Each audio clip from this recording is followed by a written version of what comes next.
Alright, back again, Luke here. And today what I thought we could do is another repair video, and as you can see in front of you, this is Mortal Kombat 4.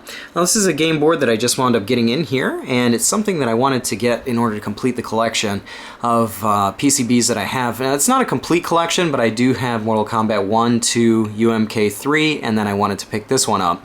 I don't have regular Mortal Kombat 3, but I believe it's something that I can just, if I can find the security ROM for it, I could change one of my UMK3s to Mortal Kombat 3, but this is one that's getting a little bit harder to find, and I was able to get this one. It's got some issues to it. It's definitely not 100% working, and I figured today we could try and see if we could get it up and running again. With this board, the biggest problem is it doesn't have sound. Well, it kind of has sound when you go to turn it on. It will give the tones for a split second, and then after that it'll come up with an error here with U2, well, not the band, but the EEPROM. And this EEPROM here is coming up as red and not working, but I have a feeling that it's not the EEPROM that's the problem. I have a feeling that it's somewhere else on the board here. One of the main culprits here, I'm thinking, is this capacitor. This 2200 microfarad capacitor, you can see actually has a hit in the side of it. Probably won't be able to see that too well, but it's actually been like smashed, and it's lifted off the bottom of the board a little bit. There's also some trace damage on the bottom of the board, and it looks like these EEPROMs haven't been reseated in a long time, so maybe the combination of all of that as well as a missing heatsink here might be the main reason why it's not working. So I guess the first thing we'll have to do is try and get some of these capacitors here, see if I can find some that'll work, and replace those and go ahead and take a look at the bottom of the board. Once again, there are a lot of scratch marks on the bottom here, so I'll have to show you guys that in a later section. But for right now, I'll turn it on, I'll let you see what it's doing or what it's not doing. But we'll hit the old switch here. You can see the lights come on. And factory settings, we'll hit this one here. Well, hit a button that's connected. And you can see that it's testing everything.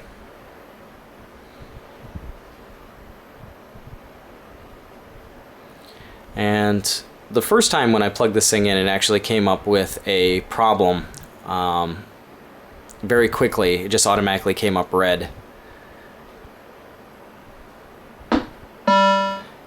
That came up okay, and you can see there it is. There's the error 2, so sound system error failure. So yeah, this thing's got this whole section over here on the right side of the board needs to be checked out so we can go back and try and get this thing running. But the good news about this board is, even though the sound is a little bit wonky, it will start up here, and the picture on it's very nice. It looks just like normal, but it just doesn't have any sound in the game. So,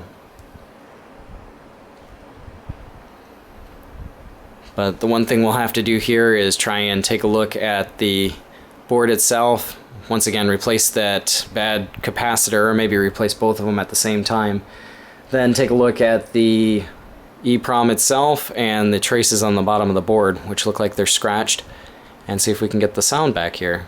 But this is the first step here. I'll get on the next part. I'll flip the board over and see if I can find a couple of capacitors to change those out with. So I'll be back in a little bit.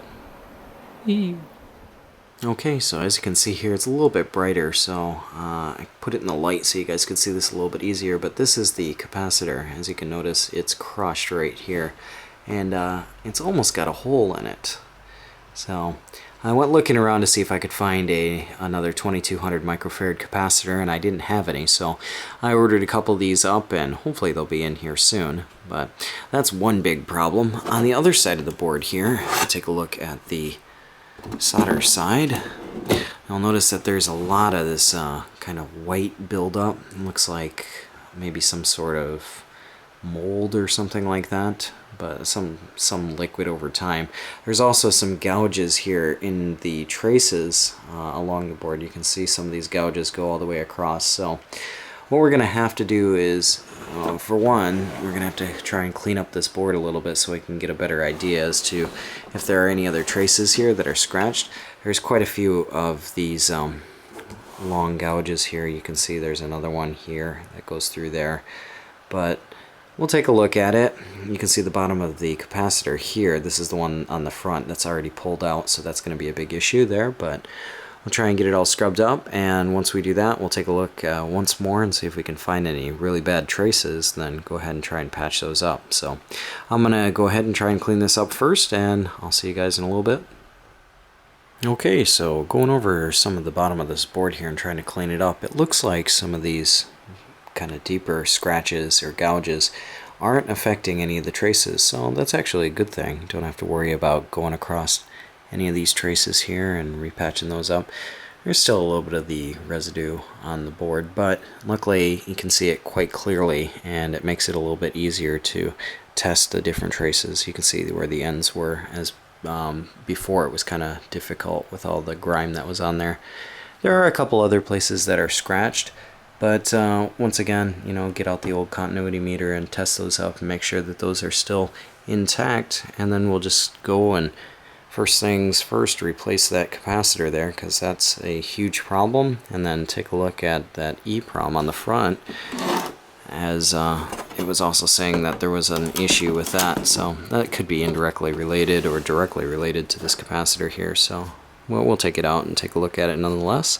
I'll get on that, and maybe I'll take a break here and wait for the parts to come in, and then we'll come back and try and do this one again. So I'll be back in a little bit. Okay, so as you can see here, we still have our two bad caps. I went down and picked up a couple of new ones here. These are the replacements for it. So I'm going to pop these two out here and put these in, and we'll kind of plug it back in and see if it does anything better. So I'll get on that, and I'll be back in a little bit. Okay, so as you can see here, we've got our new caps in. Maybe you guys can see a little bit better what had happened to this one cap. It's pretty mangled and beat up there. It was only being held in by one leg too, so we'll try and fire this thing on and see if we get anything different. Hopefully the sound will come back on, but you never know. We'll get on that though and give this a shot here, so see you guys in a little bit. Okay, so we've got everything plugged in here, and let's flip the old power on and see what we get. Hopefully get something. We got our lights there. Just doing the factory setting thing here. Skip out of it.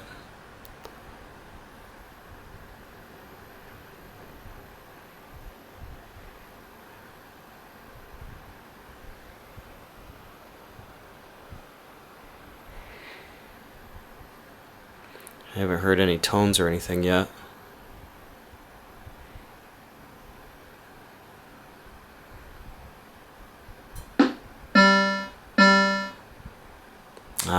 Still coming up with a failure. Oh, that's a bummer. Okay, well, it looks like maybe you too might have to be reburned there, but definitely fixing that broken cap, well, must have, you know, it's definitely going to help out something here, but something around this area, either the cap or it's going to be those, like one of these three chips over here. I'll have to take a look at it and see what those are or what's going on with it. But yeah, unfortunately, it's just doing the same thing, or it's going to do the same thing as it was before.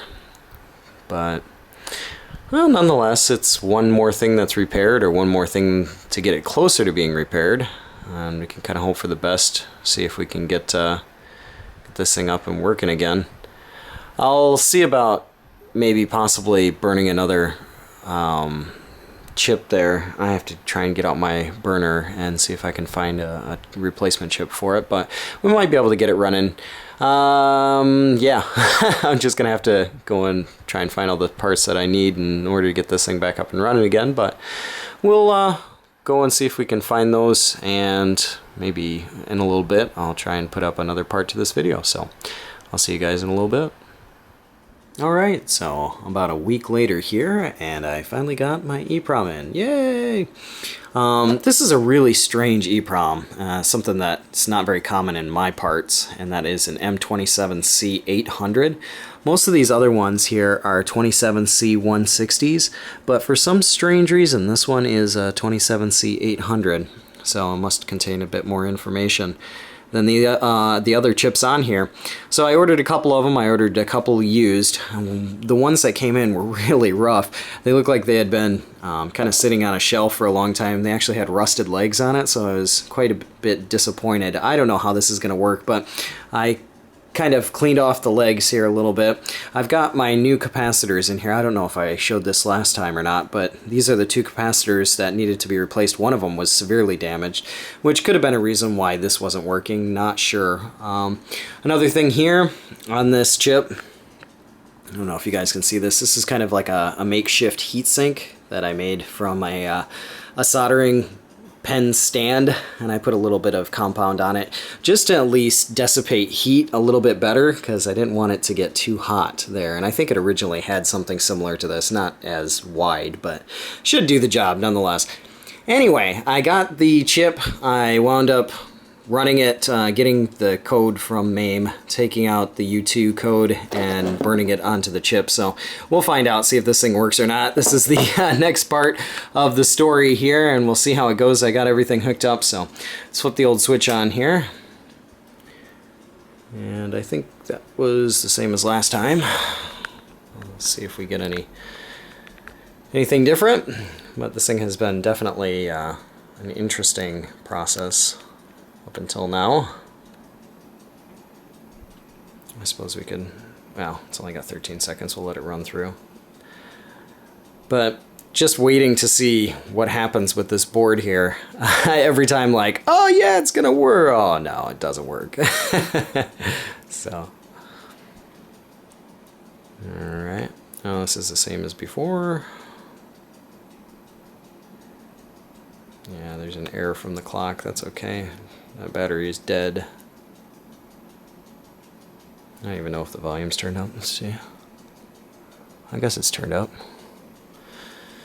And here is the moment of truth. Either there's something else wrong in the sound sections. Okay, it didn't do that. Yeah! Woo! Alright! It all turned green! Nice! Well, this thing should have sound now. Awesome! I love it when things like this kind of go all right. Yep, sure do.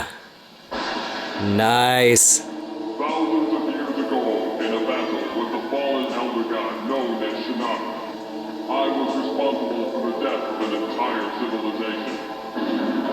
To rid all realms of Shinnok's menace, I waged a war that plunged the earth into centuries of darkness and banished Shinnok into a place called the Netherrealm. Now, after Shao Kahn's defeat at the hands of Earth's warriors, Shinnok has managed to escape his confines in the Netherrealm. The war is now being fought once again. Nice, you can see. It can be won by mortals. That's some pretty cheesy voice acting, but you can hear it's working. So we've got sound here. And everything else, I mean, the game plays fine. It just doesn't, it didn't have any sound. So that is really cool. Really makes me happy. Well, there it is in a nutshell. Got good old Mortal Kombat 4 here, up and running, safe from the grave. And the greatest warrior is OW. definitely a board that I wanted to add to the old collection, and now here it is. It's there. So just want to share this little bit of a repair with you guys here and show you what's happened from start to finish. Been a little bit of a wait as far as getting parts, but nonetheless, it is working, and I'll have to put up some gameplay on this thing when I get a chance. But yeah, that's about all for me for right now. Like always, I'll put up another video here soon, so thanks for watching.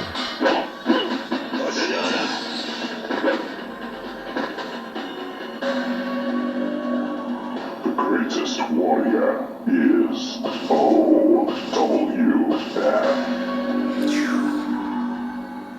Woohoo!